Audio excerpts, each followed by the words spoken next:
Hey y'all, it's Kelly Clarkson with Wayfair, where delivery and setup are as easy as a few taps on your phone. Picture this. You're relaxing in an old hammock, scrolling Wayfair's app when you spot it. A brand new patio set. Next thing you know, Wayfair delivers it right to your patio and sets it up. Oh, you need a new grill too? All right, Wayfair's got you covered. With Wayfair's room of choice delivery and fast expert setup on qualifying orders, life gets a little easier. Visit wayfair.com or the Wayfair app. Wayfair, every style, every home. Why is it important to get your idea or gift out into the marketplace? Stay tuned and find out. Welcome. Okay, here's the question. Serious? How are we dark horses? You know, the ones everyone is betting against, the ones they don't expect to win, place, or even show on the track, and they'll even laugh on us when we talk about trying. How do we show the world our greatness and triumph? Come on. Well, that's the question, and this podcast will give you the answers. Let's go. This is The Dark Horse Entrepreneur.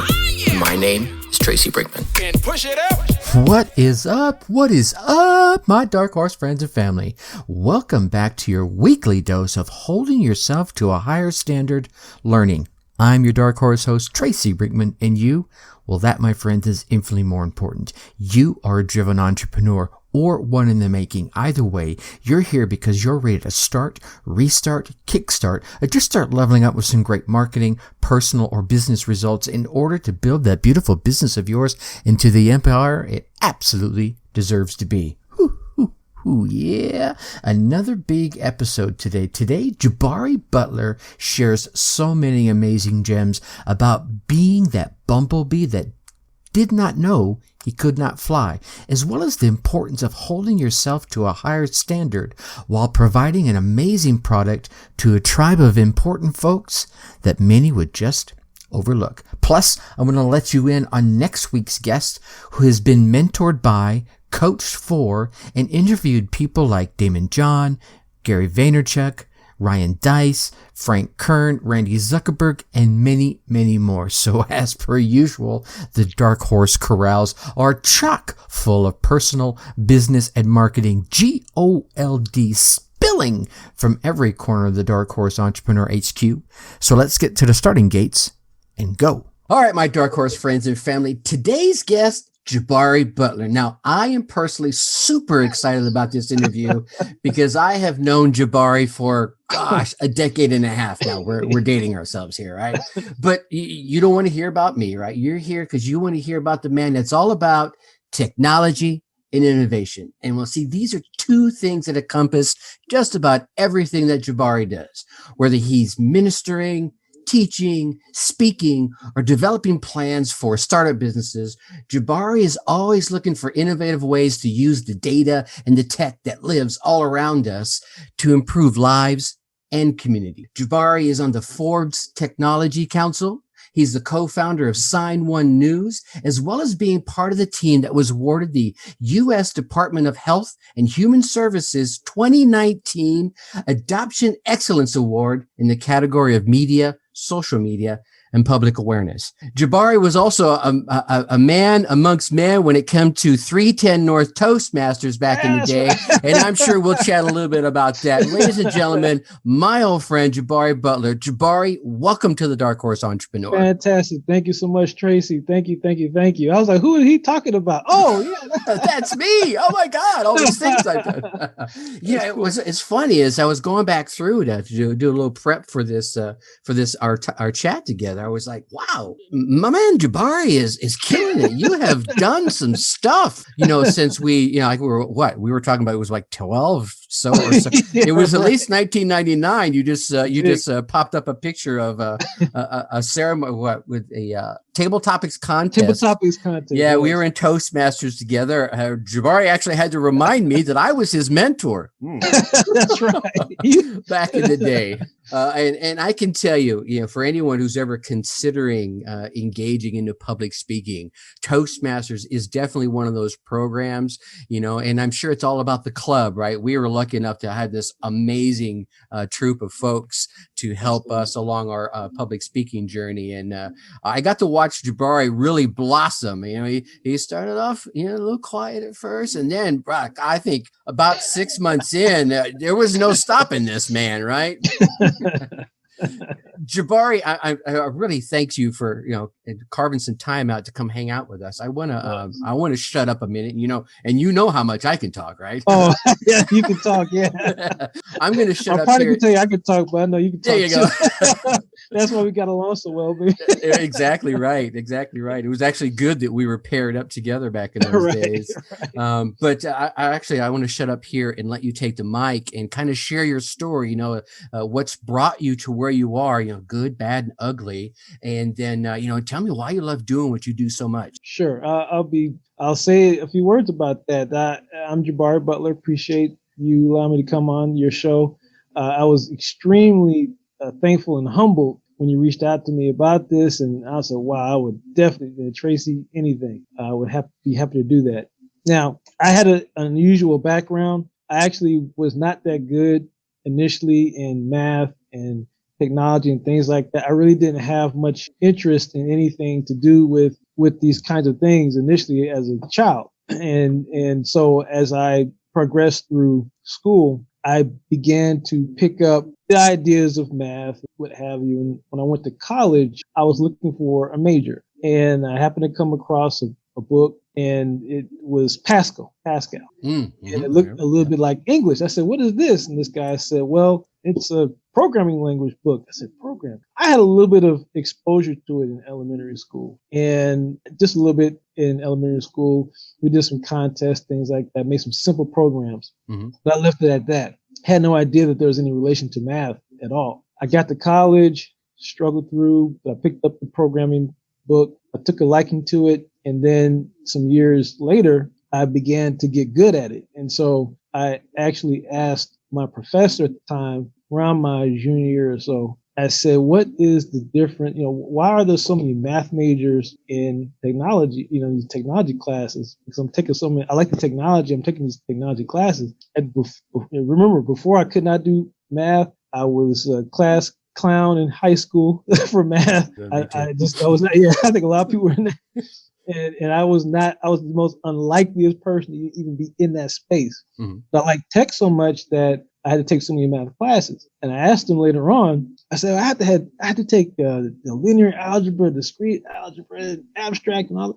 Why do I have to take all these math classes? And why are all these math people in my tech classes? He says, "You didn't know?" I said, "Didn't know what?" He said, "You didn't know about math and technology." I said, "Well, I know about tech, but I don't understand. What do you mean? What is it that I did not know? You didn't know that math is the closest thing, math major is the closest thing to computer science major?" I said, "No." I'm glad you didn't tell me. I'm glad I didn't know.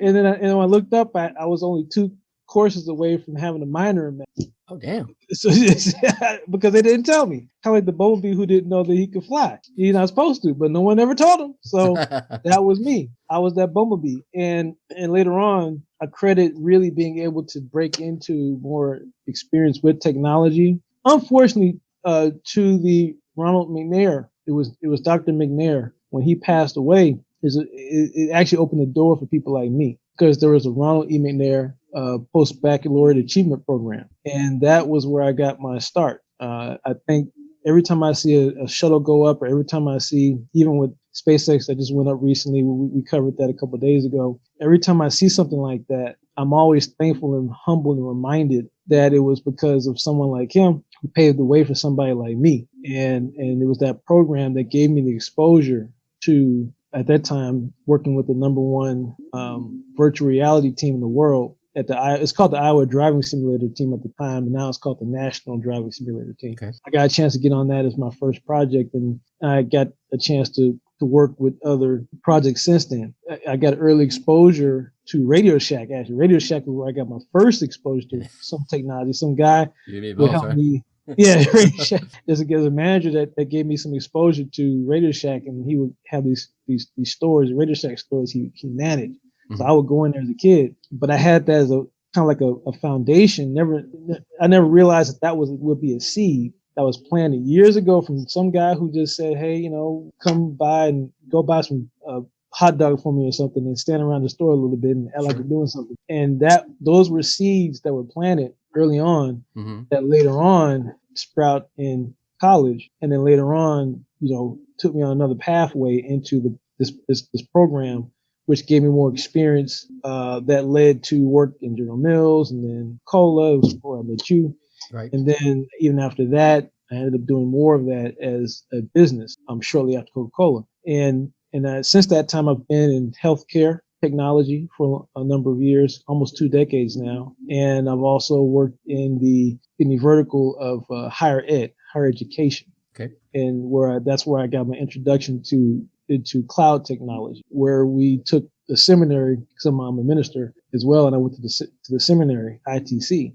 Well, while I was there, when I graduated, I came back and I used some of my technology experience to help my school move to the next level in technology. And so we introduced them to the cloud technology, and it was the first HBCU seminary to have its full infrastructure in the cloud. And this was back in 2011. And so this, cloud was still being developed and there's things like that. And so that's how I got into the cloud technology. Anyway, so those are some of the things that I was able to do years before. And I'm humbled when I think about the Forbes technology and then the HHS awards, things like that. I'm always around good people. Been around really good people. My business partner, Karen Graham, she's amazing to me. I'm very, very thankful for her. And she and I worked together for the last 4 or 5 years now on this news program.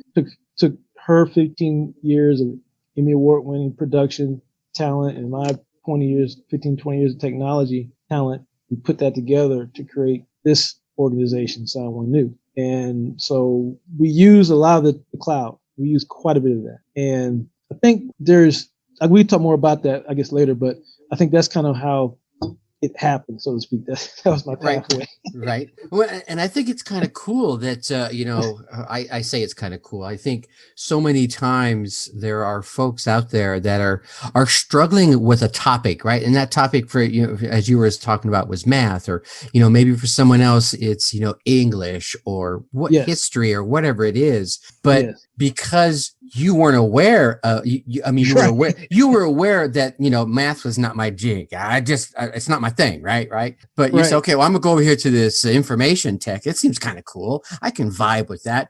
And come to find out, there's a whole lot of math in there. And I know, right? But because you hadn't made that connection, you're like, hey, this is cool. I'm rocking it. End up being 2 classes away from a math minor.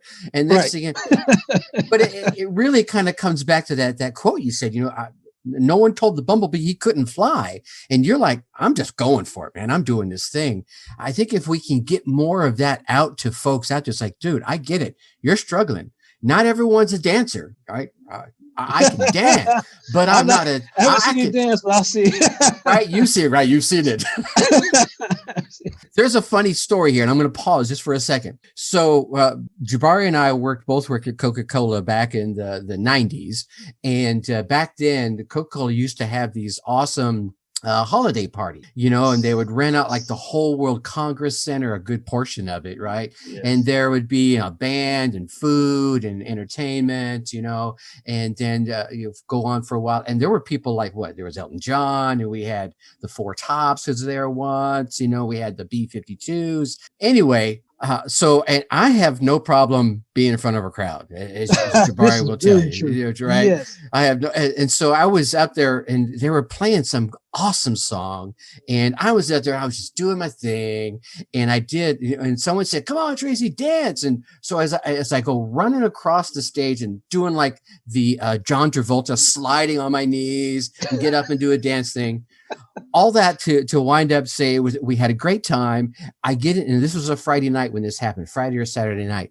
I get into work on Monday morning, and sitting on my desk in an envelope is a picture of me, like in the middle of a dance pose, and I'm like, oh my God, there's not video proof somewhere. But anyway, all that to say, we had some good days, but. I was coming back around to the bumblebee. I think so many times we fight these fears and we don't face them. And you and I, we fought a lot of those fears when it comes to public speaking. And it's not just standing in front of a crowd, right? It's learning how to say the things we want to say and all the things that go with it. If we just can help teach people, right? Yes. How to face Yes. those fears Yes. in a great way, then Yes. who knows what's going to happen? Because if Yes. you hadn't have fought that math fear, Yes. this That's right. organization you're at now, and I do want to chat a bit about more, might not Sure. be here yet, right? Yes. I'm sure your Yes. partner that you're working with now would have found somebody that made Yeah. it happen. But Right. it wouldn't have been you. And Right. who knows? One little decision can change our whole life. But Yes. I do want to go into this. And when I first thought about, hey, who do I want to bring on the show? I was going through all my own names, and you happened to pop back up on my radar on LinkedIn, and I saw this Sign One News, Yes. and I'm like, oh, that's kind of cool. What is that all about? Yeah. And I read what you wrote about it, and then I went over and checked it out at your website. I'm like, okay, this is super cool. That's right. cool. And I thought it was really neat. My wife is she's a special ed teacher, right? Okay. So Awesome. I can totally vibe with Awesome. this, Yes. reaching out to those that have challenges, whatever the challenges are, right? Yes. Whether it's hearing or Yes. seeing or walking or talking, Yes. we all need to come together. We're all one big people. But Yes. again, I'm going to shut up because I want you to share with everyone what Sure. Sign One News is doing and how it came to fruition and why it's so important. Absolutely. Well, my partner, she'll tell you best in terms of the initial aha revelation that she had that allowed her to walk away from a stellar, award-winning, amazing career and on television. And one day you should have her on her show. Perhaps she'll tell you that story. But I'm probably gonna have to get Karen on. Absolutely. I think you should. Yeah, I think you should get her on. But essentially, she had a revelation, and really God just told her just go ahead and leave and start a network, a station for a news for the deaf and hard of hearing, our deaf and hard of hearing population. And so then she shared some of that with me, and I resonated with it. And so together we try to figure out how do we take all of this technology and this production work and what she's done and what I've done, how do we make that and shape it in a way that works? And so we created a team, and and that team ended up, talking through the whole process, and we ended up partnering with CNN from an affiliate standpoint. And that was major. So So now we take information like that, news we get from CNN, whatever you see on TV, we have the access to the same content, and we make it accessible to deaf, hard of hearing. And recently we've been making a lot more content accessible to deaf, hard of hearing, and we're working with more people with disabilities. So that could be deaf blind, that could be wheelchair, that could be anything in between. And so we realized that we don't think of it as disabilities. We think of it as different ability. Yes. And they're just different able. And not they, I mean, they are we. We are all the same. And so we don't look at it as them and us. We look at it as we're working on this together. Sure. So we take this news and information and we put it in the format that's in American Sign Language. And American Sign Language is not the same as English. And many people think that, caption. Oh yeah, I understand caption. No, caption is not the same as American Sign Language. As a matter of fact, if you wrote American Sign Language, you probably would think it was some sort of hieroglyphics. It's a different type of language all by itself. It's a visual language. And so a verbal language versus a visual language is two different things. And so we do our best to educate people about that. And as we bring about more awareness, then people begin to say, oh, well, maybe there's a different way that we can start getting news and information and making it more accessible. And so we do that every day. We use lots of cloud technology. We use a mix of technologies. Matter of fact, I'm in the studio here, but most, if not all of our staff are somewhere else. They're somewhere else. They're at homes or in their own studios, or they're somewhere else producing the news. And every day we have a distributed cloud-based workforce that come together, produce the news, and they go about their business. And but you won't see them. They're not anywhere here in the studio. Nice. And so that's just the way that we operate. So, just for the layman, which is me, you're still down in the Atlanta area, aren't you? Yes, I am. Yes, So- we have a studio here in Atlanta. Yes. Outstanding, which probably made the CNN connection a lot easier, being on the home territory down there, right? We're right down the But, street from them. Yeah, we are. yeah, so you're taking we'll just use them for the example. You're taking Sure. their news content, and then you're turning around and flipping it into a modality that someone who's having difficulty seeing or hearing can Correct. now consume that content and Yes. stay up to date on everything that's going on. I know Exactly. when we were chatting before I hit before we started our actual interview here, you were talking about, whether it's the presidential debate. It's not, Correct. we're not just talking about, hey, here's what's going on in Right, sports, no. right? Right. Or there's a storm coming your way. We're talking about real news here That's for correct. people that they're just as interested as I am. Right. Yes. And that's just like me saying, Jabari is just as interested as Tracy is. So Yes. whoever the folks that are consuming your content, they want to know who, what that person for president is running for, what their platform is over there, so that they Yes. can go make their votes, because their vote is, like you were saying, we're all together. Their vote's just as important as mine or yours or anybody else's, right? That's right. And you bring up a good point, because that's one of the things we've been doing a lot more of the last several weeks, actually, is helping put on virtual, I call them accessible virtual events. Mhm. I probably like to call them AVEP, but it's the idea of making like town halls and voting instructions and things like that available, so that they understand what their rights are. Mhm. And that's the thing. And what happens is, unfortunately, there's not a lot of reinforcement outside of our broadcast for Mhm. them to get that information. Right. So oftentimes we're the only person or the only group to give them that information. And it's not just the United States. There's other countries that we have Absolutely. reach. So there's about 50 different countries that get our broadcast around the world. And they might not even fully understand ASL, but it's better than nothing. And Sure. so they'll read the transcripts. We provide transcripts for people every day. Mhm. And we've never missed a broadcast since we've been in business. So the thing is that there's people that do depend largely on what we produce, because, like, you're right, they want to know Yeah. about what's happening, not 2 weeks ago. They want to see something when you get it. And that's one of the things that Karen wanted to be sure of early on. She was like, I want them to get it when everybody else gets it. Absolutely. And we've been able to do that. I mean, and we've done things like the royal wedding. We broadcast that for hours and hours and hours. Nice. All in ASL. We've Sweet. done things with Mercedes-Benz Stadium and Starbucks, and breaking the Starbucks story. There's going to be something coming out with Amazon soon, in a couple of weeks. Sweet. And that's actually a couple of days. All right, a couple of days. There we Amazon. go. And we were able to sort of chime in on the things that Amazon is doing. There's a movie coming out that they're pushing. And Okay. so it's about someone who lost their hearing, and someone experiences the deaf world. But the point is that we're doing what we can to bring these kinds of issues to light. Mhm. And the truth is, we have seen many more organizations more or less move in that direction. You're starting to see now more candidates have translators. And when you see Right.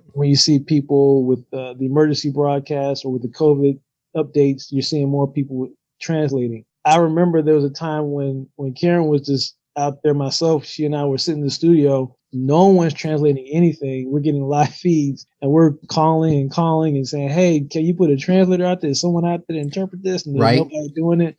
Or there was one, they would always cut the interpreter off. And so we said, you know what, we're just going to do it. And so I really credit her for really thinking through getting more interpreters. We call them terps, getting more interpreters involved to be able to get this message out there. And there are deaf interpreters, and there are hearing interpreters, and there's different types of interpreters. Sure. And we just want to have the platform to be able to give this audience what they deserve, what we all deserve, and that is access to information like everybody else. And so I think that part of my role has been more or less business and technology, and finding ways to push it out there in a way that is accessible. We have an app, so we're on Amazon. Mm-hmm. Roku, Apple TV, Apple Watch, Google Play. We're in all these different channels right now. Nice. Now, you got my curiosity piqued as you were Sure. talking about this. So, in the news world, let's stick with news just for a minute. So, a news story comes out. Is Yes. there a delay between the time that the news story is shared by like a CNN and the time that your viewers would be seeing it? It depends. Sometimes some feeds are live and they'll happen as fast as you see it on television. Okay. So there have been instances where you literally can turn on TV and see it there, and you see it on our website. That's Nice. possible. Okay. There are times when there is a delay, depending upon the type of story. It just depends on who is available at the Gotcha. time Okay. to be able to push it out, because it depends on what kind of regulations they have and Yeah, restrictions that's true. and Okay. territory. So there's a lot that goes on. That There makes sense. But there's times where both. You have all cases where we get it as fast or we get it a little delayed, Mhm. but it'll be the same information. Excellent. And the other thing that popped in my head while you were sharing was, being in so many countries outside the United States proper, right? I know ASL isn't universal. I know there's other versions of That's sign correct. language in other countries. right. So Yes. do you, getting them what you're getting them is top notch, right? Yes. 3 thumbs up for that one. But are you looking at long-term plans for bringing in additional, Yes. well, I guess you call it ESL or whatever it may be for European countries? I'm Sure. guessing. Sure. There's different kinds. There's Indian Sign Language, and there's Mexican Sign Language, and there's Spanish Sign Language, and there's all types of sign languages out there. There's British Sign Language, BSL, Just like CSL, vocal languages, Chinese right? Sign Language, correct. Yeah. And so we do have plans. We're working on ISL, International Sign Language. That's probably one of the next major things we'll be coming out with. But that's and then the other ones as time goes on. But what we've mentioned to the public, that ISL is something that we're looking at. That's this. I'm excited for you. I mean, this is the kind of thing that, it changes for me. I think it changes lives. Yes. Because like you were saying, we're getting, I say we, like it's me, right?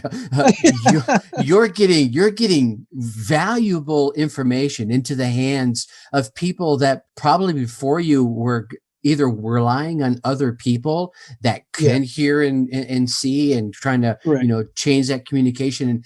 And I think the challenge in that, and, I don't want to insert my opinion here, but it's my show. It's your show. You can say what you want. But I think one of the challenges with that is, even if I'm taking something from a newspaper or a news show I'm watching, the risk is I'm going to insert my opinion in the translation. Correct. Right. Which is not good or bad. It just is, So if I'm saying, well, Mr. Biden is doing great and Mr. Trump is doing great. Okay. I'm going to say something about one of them, right? So I'm going to have an opinion one side or the other. And I'm just trying to keep it current, given the fact that we're still waiting for the election to be. This is true. Yeah. So, I think that's the challenge. Whereas if they have a channel like yours where they can go and see someone just sharing the information, they can form their own opinions, just like anyone should be able to.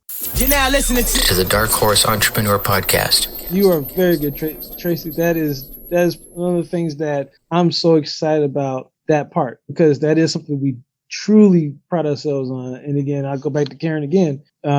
And from her journalism background, like I make sure the technology and business is tight. She makes sure the journalism is tight. And that is one of the things that we pride ourselves on. And that is making sure that we don't influence, we don't push our opinion into the broadcast. And one of the things that we do have is we have a code of ethics that our anchors go by. All of our anchors are deaf. Most of our staff is deaf. So over half of our staff is deaf, actually. That means deaf editors, we have deaf anchors. And so we have that genuine perspective. And we do have those conversations. Matter of fact, they're going to have one later on this evening.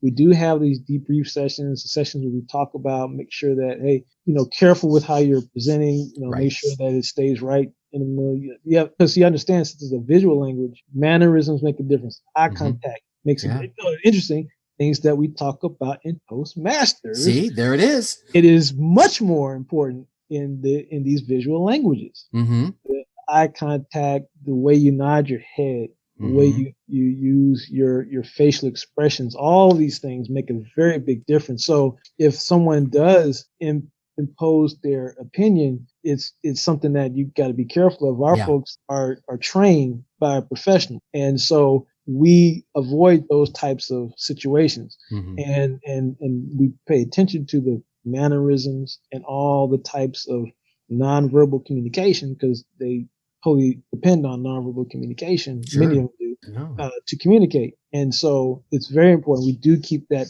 journalistic integrity, which is what really sets us apart from many other organizations out there. I mean, there's other news organizations who cater to deaf and hard of hearing populations, and we applaud them. But one of the things that continues to allow us to be sort of head above others in a sense is that journalistic integrity, is that journalistic professionalism that comes into play, especially when it comes to debates and politics, and the people that we get a chance to bring on board, and the interpreters are also very professional. And we have a very high standard that we stand by, and we credit our, we do stand by those standards, and we do pride ourselves in being in that space, not in an arrogant sense, but in a way that we want to promote responsibility, responsible journalism, not trying to impose opinion. And it is a hot topic. It does come up. Absolutely. I mean, my wife and I are avid followers of.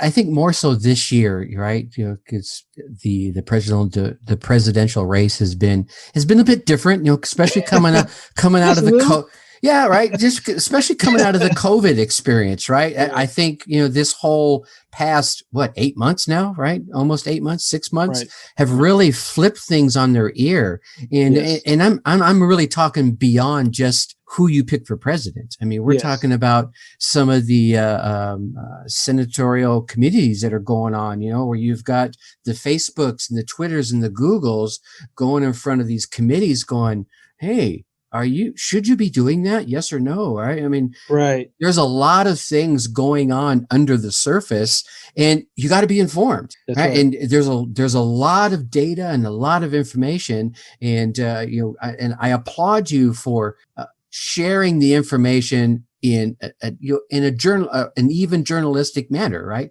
I think that's not just awesome, but it's missing in so many of the other journalistic channels. We've come, I think I'm just a little older than you. Maybe, I think you're just a little bit older than me too. Just 5, 12 years, whatever. But I can think back when I was a kid, when your source of information was the news, right? Yes. Everyone was checking out. Mom and dad were like 6 o'clock. Bam, right? You were watching Walter Cronkite or whoever it was in your municipality. And then there was the newspapers. For me in Southern California, it was the LA Times, there's the Atlanta Journal-Constitution, the New York Times, wherever you happen to be, right? And back then, right, reporters prided themselves on delivering that information that they saw, whether they agreed with it or not. Right. Yes. They brought that to the people saying, I disagree with this, and so they delivered it with that message. Hey, I disagree with it, but here's what I saw. Exactly. Right. But I think over time, and I'm trying, I don't want to make this all about politics and journalism, but the fact that you made the statement and you hold yourself to that level really speaks to what you're trying to do and the honor behind it. And I certainly applaud that in huge efforts. Thank you so much. Our group, we appreciate that, because that's something that it's a constant over here. It's a constant thing. And we see it all the time. We see it everywhere. We're like, was that an opinion, or was that really what happened? Right. You can't really tell. And then the algorithms change things around, so they kind of dish out sort of what they want you to see. And I see all those things from a technological standpoint too. I've seen how that happens. And again, you're right. And I think that it is going to be more important, especially now going forward, because people are making decisions. They're making life decisions off of this information. And there's going to be a lot more automation behind these things. And they're going to find more ways, meaning technologists like me or whatever, will find more ways to get more information out there. But I like to think that there will continue to be places and spaces where we are able to provide something that people can make their own decision on. They can, I don't have to sway you one way or the other. Here's the information, and you can go figure it out yourself. You have a mind. You can use it. See, and this is one of the things that always resonated with you, my friend Jabari, is you were like this way back in the day. In the 90s. You're like that now. It's like, hey, you and I, we don't have to agree on everything, right? We agree on a lot of things. I know that. We've had lots of chats. But the thing is, I can still have a chat with you and say, hey, this is what I think. And you'd be like, yeah, okay. That's cool. You can think that. I'm not going to think that. That's not your opinion's different than mine. And we can walk away still having a moniker of respect for one another, and then come back together the next day, the next week at the next Toastmaster meeting. And everything's fine. It's not like, oh, well, he likes that thing over there. Ugh, Exactly. It's like, God, no, we're all together. Like you said, we're all we, right? Yes. But we're all different at the same time. That's correct. And I think there's the magic right there, right? Is that, all right, we're all a little bit different. So you're doing some cool things. Any cool things on the horizon you can share? Cool things on the horizon I can share. I know you've got all kinds of things on the horizon that are like top secret. I can only imagine, right? We do. We do. I wish I could share that. There's some people, there's some content that we are coming out with that I really wish I could share with you. You had to sign an NDA, but I get it. No, I know. I'm trying to think there's something else that I hadn't. Okay. So there is an event coming up on December the 1st, and we're going to be helping with this. This is a virtual event. It's a fundraiser that's coming up.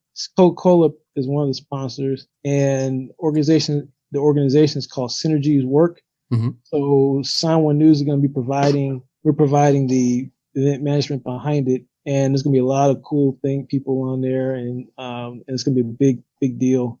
There's going to be some wine tasting and cheese and things like that, virtual wine tasting, things like that. So we're going to manage that event, and then I think there's a couple things we're rolling out in terms of building our broadcast, making it much more. What can you say? We're going to expand it quite a bit over the next couple of months. And so you'll be seeing more of that. In other words, we'll have more on our platform, on our apps, things like that, more content coming out. So, but there is one that's really cool. I wish I could tell you. I think. No, I get it. I figured if you give me like a week, probably I could probably push it out because. Next week, I tell you what. When is this going live? When is this going live? This is going to be going live probably in about 4-6 weeks. So there's going to be some time. Okay, cool. So I can say this much then. Okay. Then only share what you can. I don't want you to get in trouble. No. This is 4 or 6 weeks. Yeah. It has to be 4 or 6 weeks from now. Oh, absolutely. Okay, thank you. Because we have content that we're going to be converting, which is from you have NBA talent. NBA okay, and that is like really major, and so they'll probably release like next week or so.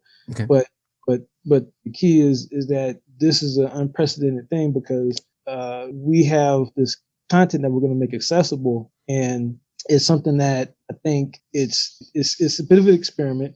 It really is, but I think that the fact that it's NBA players and some retired players will be able to convert a forum that was already out there. Now the forum is out there in the public, so that's not like news. That's out there. It's open to the public. It's free. Sure. But the translation of it is something that we're going to be able to do, and that's really cool because we think that once we get that kind of content out there, it'll be on our platform. It'll be exclusive, and I think that it'll be on our platform and their platform exclusively. Sure. And I think that's a major step for our group and for our deaf hard of hearing community to have that level of professionalism next to us. And then there is a movie coming out that Amazon is pushing, and it's coming out in a couple of days. So it'll be hitting the theaters in limited release in Atlanta. Okay. In 2 days.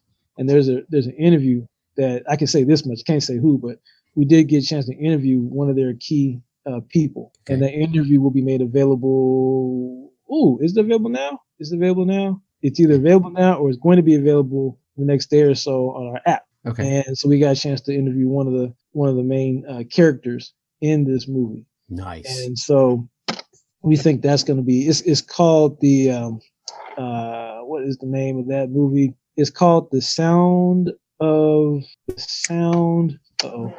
Metal. Okay. And so that is coming out in 2 days in theaters, and it will be in December. It'll be out all over Amazon. And so these are some cool projects. We had a chance to connect with Amazon Studios to work with that. So that was a really cool experience. And so I think we'll look forward to doing other things, but we will have a chat session, or it'll be a sound table, not a round table, but a sound table. I like it. And we're going to have a couple of our deaf staff talk about or chat or communicate with each other regarding what they thought about this this movie. And I think it'll be an interesting session. That's going to be coming up next week. So that's going to be cool.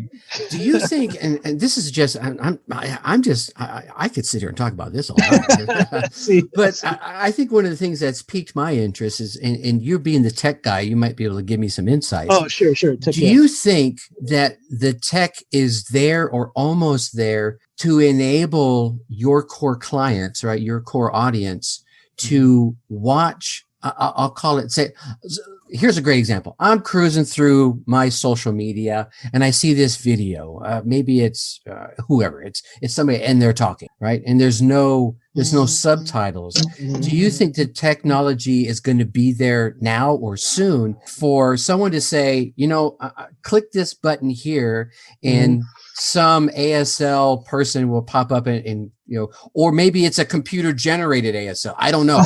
I'm just thinking of so many ideas that you could be taking this. It's like, are we there yet? Or is there still some limitations that are keeping that? Right. So there's lots of technology in that space. There are some technologies that do convert what people are saying like real time. You have apps where you can talk and you can see the caption come across the screen. So that is available now. I've seen those, yeah. Exactly.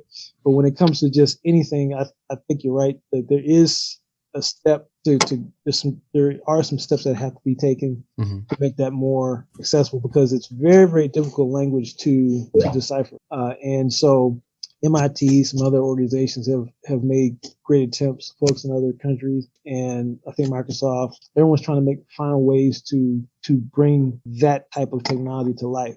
Nice. But there's so many nuances with the language that it makes it a bit of a challenge. So, but there are a number of companies that are working towards that now.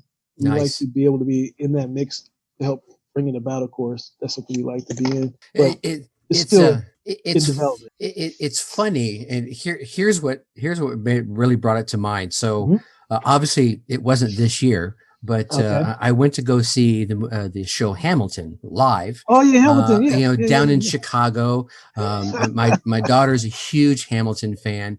And when they came by, we went to go see them. And one of the times we were there watching them, down towards the front was a group of people that had ASL translators. Okay. And what was amazing is when you were telling this story earlier, I didn't want to interrupt you. You could watch the person that was doing the translation in their face told half the story. Yeah. Right. So they're using their hands to do all the things in their arms and their bodies, but their face, was telling the sorrow and the anger and the happiness. I mean, just like again, I'm going to loop this back to our Toastmasters days, right? Sure. It's that this here is a communication, and I'm waving my hand in front of my face for those that are just listening to this on a podcast or whatever, but your face tells so much of a story that, if you're just listening to the words, or just looking at the fingers making the words, right? Then you're missing half the story. So that's where I was thinking, oh my God, could it go there? But there's so many like you said, nuances, and I can see how it could be very, very difficult. And they'll get there. I know they will. Oh, not impossible. Absolutely. Yeah. I mean, again, there are some places where they've had some automated anchors. I've seen that in some Asian countries, and that's been out. Really, really interesting technology there. And there is some other technology that follows your hand movement and allows someone signing to be able to convert that into English or some other language that's out there.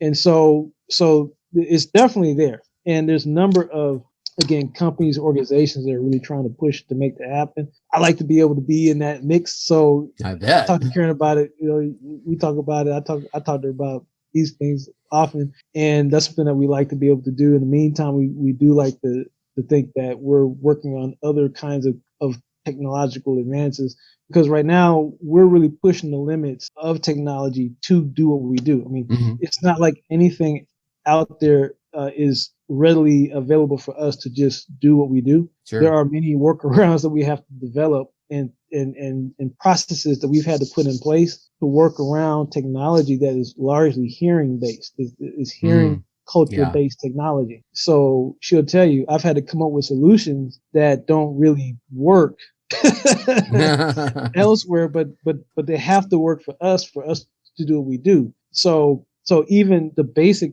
things that we use right now they're not geared towards the work that we do. So we have our own processes we have to kind of enforce onto it to make our broadcast, believe it or not. And so we're just dealing with basic ones, let alone something that can help translate what we're doing.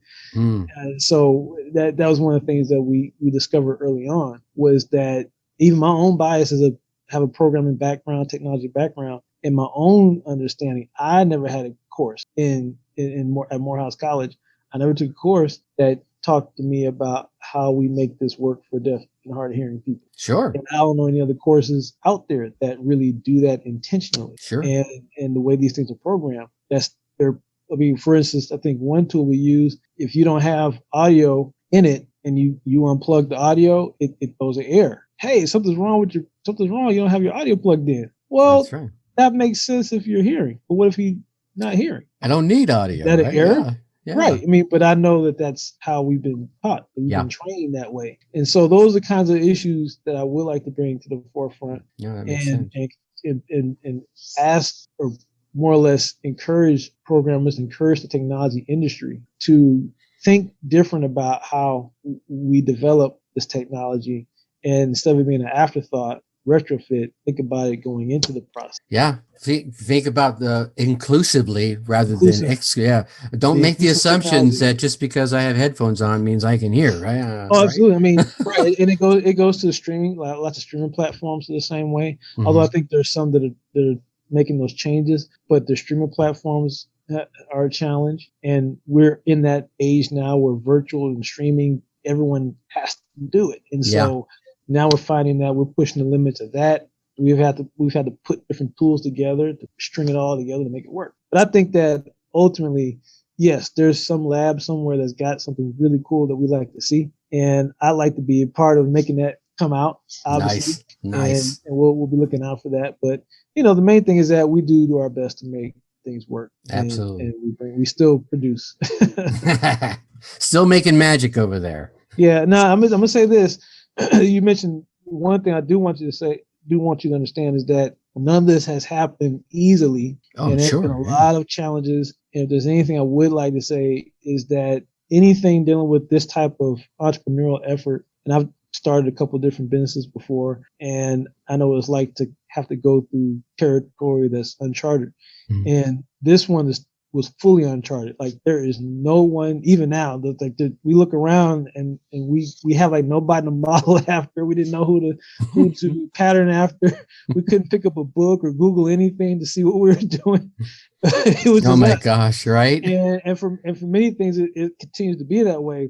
So once we got settled into that space, we said, okay, let's just start innovating. Let's just create. But that has a big price that we've had to pay. And it has been lots of challenges, and it has been lots of heartache, a lot of pain, a lot of toil, a lot of tears. So I don't want you or your audience to think that it was just, we just walked in and we just made these things and it just happened, yay. Because that's how it always works, right? Right. No, it was many unknowns. There were many unknowns. There were many uncertainties. There were many mistakes. There were many challenges. There were many times we had to think twice about what we're doing and ask questions. And there were many people that didn't think that we could last this long. We were attacked quite a bit daily. trolls were trolling us like they do everybody, but Sure, right. That happens. Right. And so we had lots of those things take place, and we realized that we had to believe enough to know that whatever we're doing is good. And if we just stay focused, and if we could just believe long enough in ourselves and know that, the word says, if God before us, who could be against us? And we both have a strong spiritual background, and we believe strongly in the power of faith. And I think that faith and vision are really what continues to drive us forward, is that vision of something better, the vision of making another person's dreams come alive. I think we get encouraged when we see there's one or two people, it may be, Puerto Rico, or one or two people, some distant land that we've never heard of. This country's on this list that we've never even heard of. Right. Somebody out there that has a dream now, that has a chance to say, wait a minute, I could do that too. Maybe I'm the only one here, but maybe I'm the only one that's needed to get this thing started. And I think that what drives us, I know me in particular, is to know that there's somebody out there that's getting this in their spirit, and that there's somebody out there waiting for us to happen, waiting for us to come and make something happen the same, that day. I think what you're doing, first off, what you and your team, your whole crew, right? You and Karen have built something really unique, and you're really what you were getting to is there are people all over the world who are getting information and content that they didn't have access to or easy access to before. And that's, for me, that's changing lives. And if you can change, and you've heard me say this in speeches way back in the day. I have. If what I say changes one person, 1 degree, my job here is done. That's exactly it. And so I think what you're doing is obviously changing far more than 1 degree. And again, I'm going to be singing your praises. But I do know, and I want to be mindful of your time, because obviously you probably got a gazillion things going on. And you're an hour ahead of me. So you were really rocking it by hanging out with me this late at night. You did share that you had an offer for the audience? Yeah. Oh, yeah. Do we have an offer for the audience? So we can certainly provide. We do have a subscription. Okay. We do have subscriptions to our broadcast, but I think I do want to work something out where your viewers, your listeners can get. I like at least, we can give up. This is November, so we can give them the rest of this year. Anyone, we give them an unlock code, and they can watch the broadcast on our dime for the rest of the year. Sweet. And we'll just give them that, and they can check it out. I'll be sure to send you the code. Yeah, we'll work out the logistics of that, and we'll get that into the show notes for everybody. No, that would be awesome. We would give it to them, and they can watch on Roku or TV or whatever. Apple. Check it out. Absolutely. Yeah, we'll provide that. Check out the magic that my man Jabari and Karen Graham have created here. Jabari, like I said, I want to be mindful of your time, and I appreciate you really sincerely, my friend, hanging out for so long. And again, man, I applaud the amazing things that you guys have created for all our friends out there that are in need of it. Matter of fact, we'll make it 90 days. I'm going to give him 3 months. 90 days. Yes, sir. There it is. See, there's a man creating magic right there. All right. And we'll be sure to, we'll connect, and we'll figure out how to get that code in there, and I'll drop it into the show notes, buddy. Fantastic. Any parting words of wisdom from you, Jabari? I would say dream big, big, big. That was told to me by one of my key people, gentleman from he wrote Think and Grow Rich and Black Choice, and of course we know about Napoleon Hill. We know about Napoleon Hill, Rich, but dream big, big, big is one of the things that I pride myself on, because Dennis Kimbrough, who is the person that shared that with me many years ago while I was at Coca-Cola, and I had no idea that I would be in a position to impact people's lives like this. Mm-hmm. And I think that if anyone would dare to dream, then definitely do it and go for your dreams, go for them, because you have to believe in yourself. Don't wait for anybody to validate it. Don't wait for anybody to tell you one way or the other. Just do it. And I think that it's funny talking to you, because if you would have talked to me 2 months ago, I might have a different story for you. So I'm fresh out into this other space, that, we've been able to be in terms of helping people, not just deaf or hard of hearing people, but it's also organizations that service or provide advocacy for our population of our audience, I should say. And I think that working with organizations like GAO, in this case, the Georgia Advocacy Organization or Office, and other organizations like that, these are organizations that care about the community, and we're working with them. And I think that us being able, or I should say, I think that for us to be able to dream big, it also takes solid partners. It takes good people that you trust and people that you can depend on to be there to support you. I think that we must continue, especially in this age, in this era, provide inspiration and go for your dreams and your goals. Don't be shaken by it. Don't worry about the fear. What they say, feel the fear and do it anyway. Yes, sir. It's not the fear, as you all would teach us in Toastmasters, not that the fear will go away. Is that you learn how to manage it better. And right. I think that's the one that I remember you guys talking about all the time. And that has resonated with me to this day, is that it doesn't go away. I'm in situations where I can manage it better. And so I thank God for this opportunity. And I think my church, Ray of Hope Christian Church, I got to give a shout out to them as well. And my wife as well, Naomi, and my daughter Mira, because these are cornerstone people that are in my life, that I cannot do what I do without this sort of network, this ecosystem. Sure, absolutely. Of people. It's not just me and my own way of doing things, but I realize that there are people who are put in our path for a reason. And I think that if we dare to not only dream, but if there's one thing I would say to do that's probably the most important of anything I've ever had to say, if you never remember anything I said, at minimum say, do this, and that is write it down.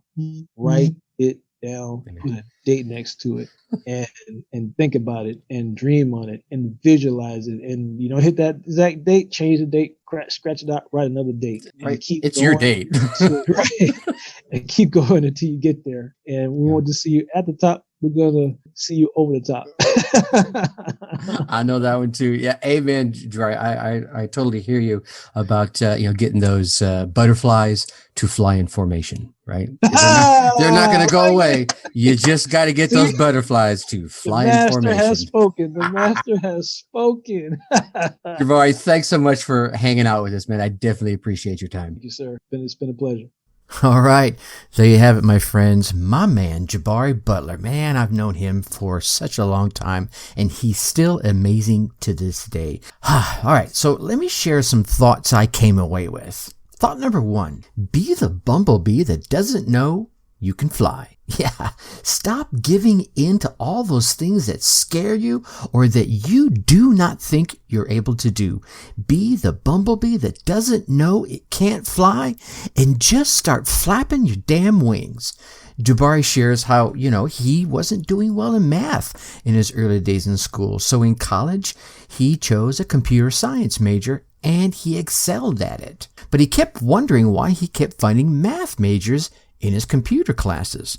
Come to find out, at the end of the day, he was 2 classes away from having a minor in math, even though he did not do well in math in his early days. Stop focusing on what it is you could not do yesterday or even yesteryear. Start focusing on what it is you have a passion for and get even better at it. Pick up a book.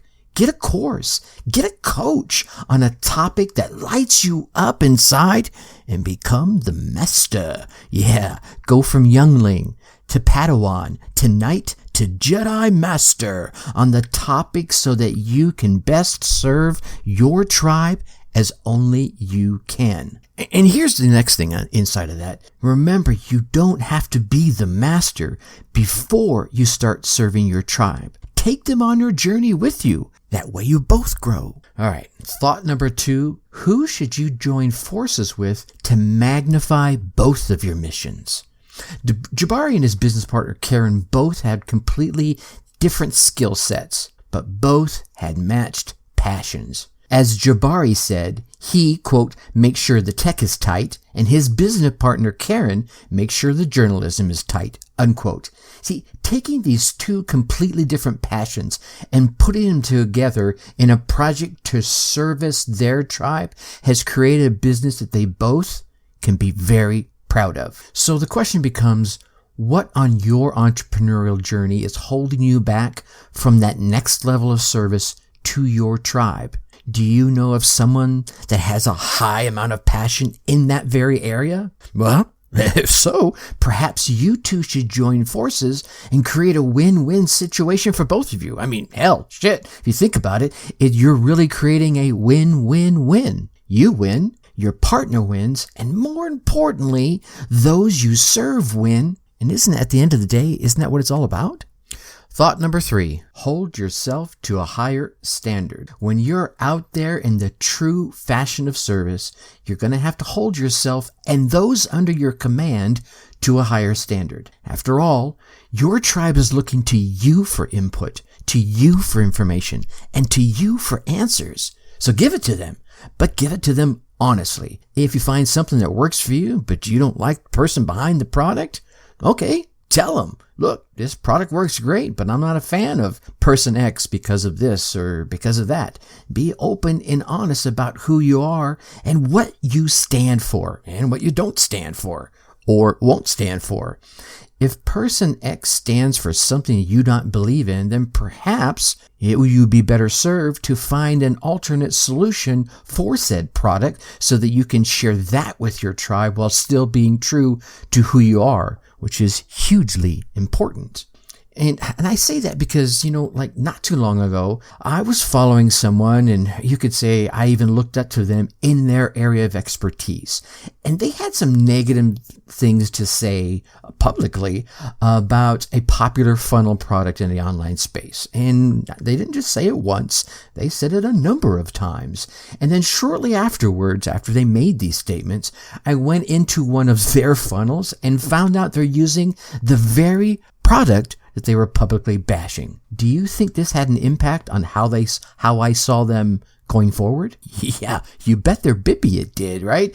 And if you can take your, reputation and just throw it up against a wall like that and let it bash into a billion pieces, that's cool. But here's the thing. It'll take you a lifetime to build your reputation, but you could lose it in like 5 seconds if you're not mindful and in alignment with who you are 100% of the time. And I'm not coming at you with, hey, I've grown and I've changed. Now, that's not the angle I'm coming at you from, right? If you've grown and you've changed, well, then tell them, hey, I used to see it this way, and now I see it this way. And they'll get that. But when you just say, hey, here's how I see it, and I dislike this, and all of a sudden this thing that you said you dislike shows up in your content and in your products and in your services, now you're no longer congruent. And you want to hold yourself to that higher standard. All right. And finally, thought number 4, get energized by the vision of bringing someone else's dream to life. Making money is awesome. Don't get it twisted. I'm all about it. I've had money and I haven't had money, and life is quite a bit easier with some money, to be sure. All right. I'm not going to, pull no punches in that one. But if that's your sole purpose, then I doubt, my friend, that this is the podcast for you. My Dark Horse friends and family are far more focused on serving their tribe. And the money comes as a result of that, right? Helping their tribe bring their passions and their visions and their dreams to life. But to do that, you need your gift. They need your gift. Your tribe needs your gift. So stand up, take the first step, or take the next step to get your gift out there, because after all, someone out there needs your gift in order to bring their dream to life. So get out there and help that one person change their life by 1 degree.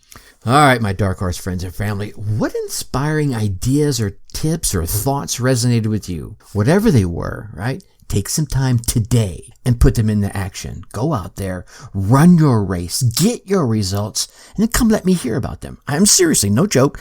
Email me at Tracy@DarkHorseSchooling. Share the tips or ideas that you came away with, how you put them into action, and what results you gained as a result. And then I'll probably even bring you on the show so you can share it with the rest of the Dark Horse friends and family. Now, on next week's interview episode, my guest is Jason Portnoy. Now, he's the host of the Perfectly Mentored podcast. Jason's also been featured in Forbes, Inc. Magazine, Entrepreneur, BuzzFeed, Yahoo Finance, NBC, ABC, CBX, Fox. The list goes on and on and on. And he has worked with business owners all over the world.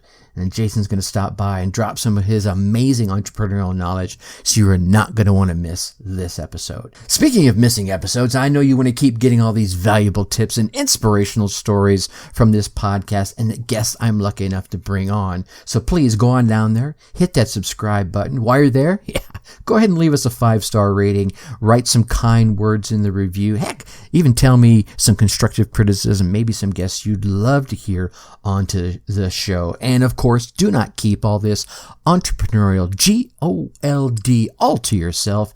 Share the podcast with other entrepreneurs and business owners that you know will get value from it. And with that, I'm going to leave you as I always do. Think successfully and take action. Thank you for listening to the Dark Horse Entrepreneur Podcast. Thanks for tuning in. Check us out at www.darkhorseschooling.com. All right. My name is Tracy Brinkman.